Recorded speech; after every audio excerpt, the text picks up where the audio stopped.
Est-ce que vous pensez qu'on va avoir un Mars rouge sur les prix, vous, contrairement à notre ministre? Oui, je pense qu'on va avoir un Mars rouge sur les prix, pour une raison très simple, c'est que vous avez des négos qui viennent se terminer hier entre les distributeurs, ceux qui vendent les produits dans les supermarchés, et ceux qui fabriquent les produits. Et ceux qui fabriquent les produits, ils sont en train d'intégrer tous les coûts supplémentaires de production qu'ils ont à intégrer, c'est-à-dire l'énergie, les matières premières. Si vous, par exemple, vous fabriquez des conserves, la conserve, c'est à la fois un produit à l'intérieur qui augmente, mais c'est aussi un emballage qui est en métal. Et pour fabriquer de l'acier ou le métal de la conserve, Cyril, il faut de l'énergie. Donc tout ça a augmenté. Alors maintenant, il y a un jeu un peu de dupe entre les distributeurs et les industriels. C'est les négociations entre les industriels et la grande distribution qui font que ça augmente. Regardez, même TF1 en a parlé, regardez. C'est un constat auquel les Français se sont habitués. Ça cesse d'augmenter, donc je ne sais pas comment les gens vont faire. Et cela ne devrait pas s'arranger en mars. Comment expliquer ces nouvelles hausses? Le 1er mars, les négociations entre les industriels d'un côté, autrement dit les fournisseurs, les marques, et la grande distribution de l'autre prendront fin.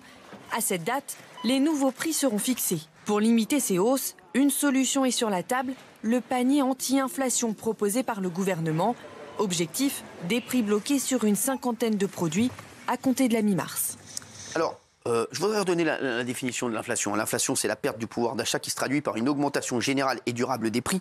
C'est une définition de l'INSEE. En gros, toutes les dépenses des ménages augmentent en raison de la hausse des prix, forcément. Aujourd'hui, donc, Éric Revel, pourquoi le ministre de l'économie nous dit qu'il n'y aura pas de Mars rouge? Octobre rouge, ça, c'était un signe sur un sous-marin. Je pense qu'il est dans son rôle, Bruno Le Maire. Il essaie d'expliquer aux Français qu'ils n'auront pas de problème de pouvoir d'achat. Mais en réalité... Oui, mais à un moment, quand ils vont au supermarché, les Français sont voilà. Mais en réalité, on le voit bien depuis un an. Les prix alimentaires ont augmenté en France de 14% sur un an, 14%. Et pour l'instant, on pense qu'ils vont augmenter de 10% supplémentaires. Donc ça ferait 24% avec ce Mars rouge. Oui, 10%. Ça, c'est pour les plus optimistes, Cyril. Il y a d'autres experts qui pensent que ça peut augmenter plus encore les prix alimentaires. Il y a les profiteurs de la crise. Il y a aussi des gens. C'est quoi ça alors, les profiteurs pour nos les profiteurs de la crise, c'est des gens qui savent qu'il y a une inflation forte, une hausse des prix forte en ce moment en France et qui augmentent les prix de leurs produits. Par exemple, si vous regardez dans le détail, vous verrez que la nourriture pour chat, par exemple, ou pour chien, a augmenté de 30 ou 40%. Voilà. Vous avez des prix des produits de première nécessité, l'huile, le sucre, qui ont augmenté à 2 chiffres. 20 ou 30%. Et vous avez raison, quand on fait des animalier, courses, c'est 41%. 41%. Et quand vous faites vos courses, vous vous rendez bien compte qu'il y a un vrai problème. Ça veut dire qu'il y a de plus en plus de familles qui sont en difficulté pour se nourrir, de plus en plus de familles.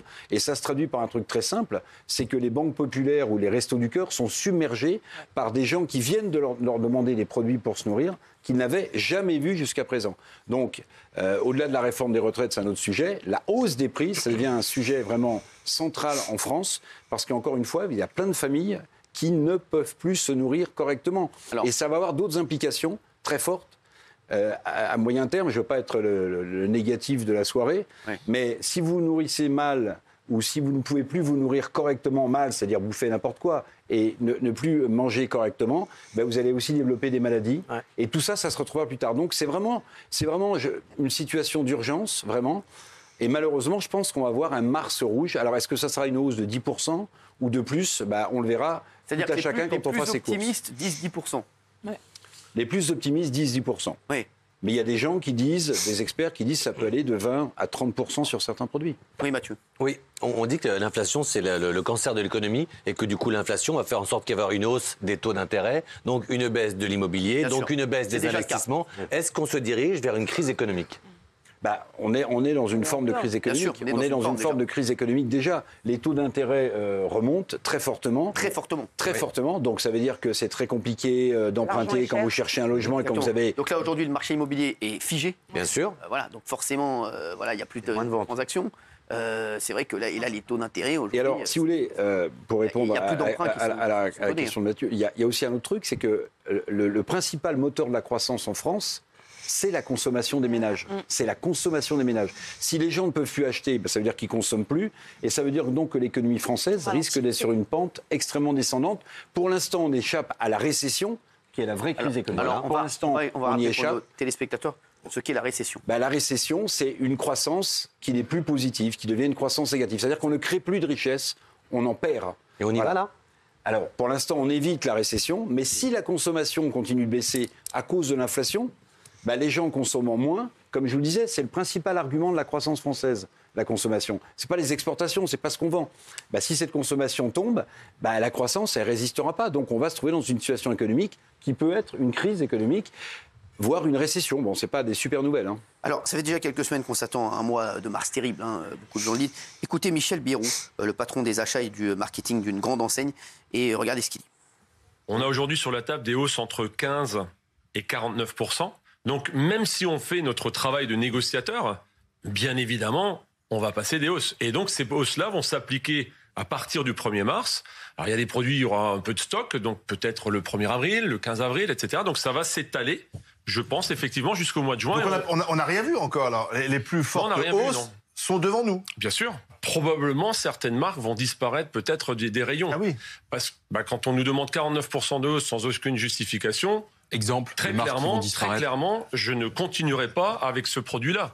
Alors, justement, là, il dit que ça pourrait durer jusqu'en juin, ça va durer jusqu'à quand ?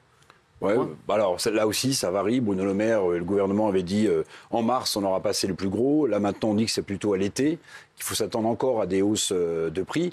Mais où je disais tout à l'heure, Cyril, que les distributeurs et les industriels se tiennent un peu par la barbichette, c'est que quand vous avez un produit à vendre, si vous n'êtes pas référencé chez Carrefour, chez Leclerc, chez Lidl ou ailleurs, votre chiffre d'affaires, il s'effondre.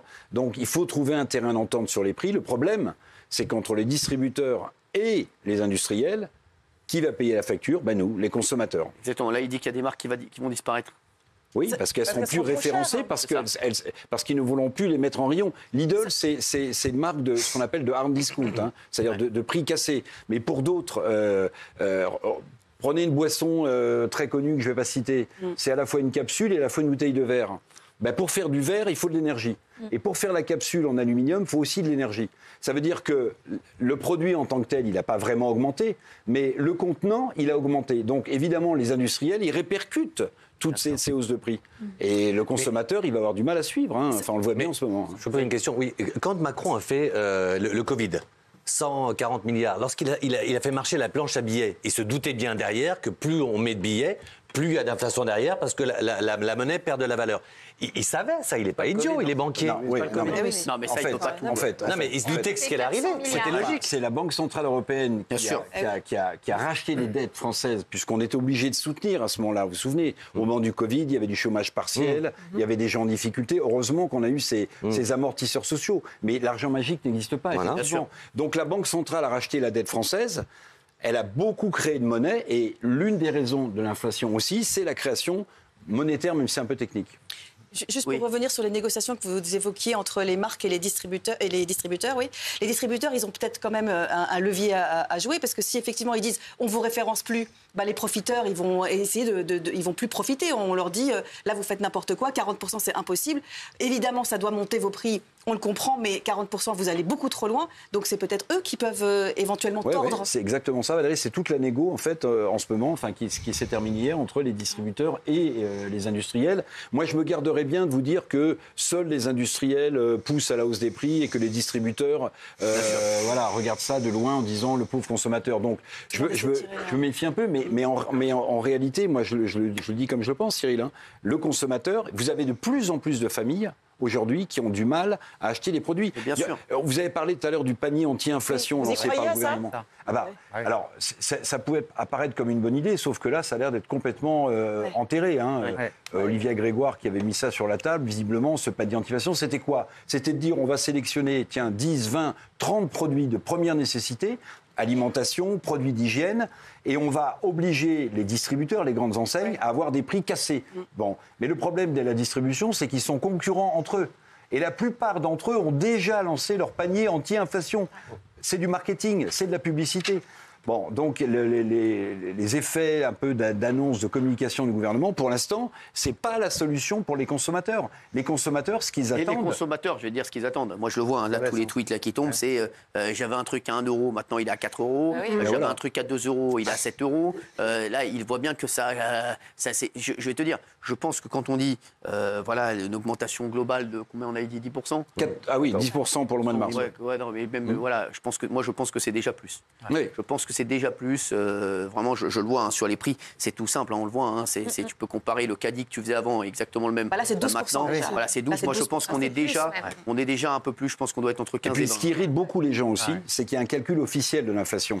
Vous savez, c'est l'INSEE. L'INSEE, bon, qui dit, voilà, l'inflation en France serait à 6% en ce moment. Mais en réalité, dans les produits qui sont pris en compte dans ce panier de l'INSEE, c'est des produits qu'on n'achète pas tous les jours. Un ordinateur, on s'en fout de savoir que le prix augmente ou baisse. En revanche, la farine, le riz, les pâtes, ça, on a besoin. Et ben, l'INSEE ne calcule pas, c'est pas cet indice. Donc c'est ça, parce qu'en fait, il faudrait qu'il y ait 2 calculs. Les produits, le panier de la ménagère et les produits qu'on n'achète pas souvent. Parce que là, si tu fais la moyenne globale, forcément, elle est fausse. Et Gilles, oui, tu veux dire un truc? Oui, vu la situation, le gouvernement parfois donne des aides. Il y a le chèque énergie sur les prix du carburant, ils tentent d'agir. Pourquoi est-ce qu'il n'y a pas un système là d'urgence? Parce que les gens, quand ils vont au supermarché aujourd'hui, ils font une fois les courses et le 10 de mois, ils ne peuvent plus remplir leur caddie. Les prix de consommation courante explosent. Ça recrée l'inflation. Oui, mais pourquoi il n'y a pas une aide, là, un chèque alimentation? Il y a eu à un moment donné l'idée d'avoir une sorte de chèque alimentaire qui avait été mis sur la table, qui a été supplanté par ce panier anti-inflation qui ne voit pas le jour. Et pendant ce temps-là, l'inflation continue. Il y aurait peut-être une mesure, mais qui serait intéressante. C'est très simple, c'est de sélectionner les produits dont on a le plus besoin pour vivre et de baisser le taux de TVA sur ces produits de première nécessité. Ça pourrait être une idée. On en a déjà parlé. Ça pourrait être une idée. Ça, c'est voilà. On est endetté, non? Une dernière question? Oui, justement, je voulais parler du baisse de la TVA parce que plus il y a d'inflation, plus la partie de la TVA augmente. Donc, c'est incompréhensible qu'ils ne baissent pas, comme vous venez de le dire, sur les produits. Lui, il n'est pas responsable. Hein, les produits Non, mais justement, pourquoi ne le font-ils pas? C'est une bonne question, mais le grand profiteur comme de la crise actuelle, c'est l'État. Parce que quand vous avez des prix qui augmentent avec un taux de TVA, en fait, les recettes de TVA sont plus importantes pour l'État. Oui, mais la revenu est plus faible aussi. Pareil pour l'essence.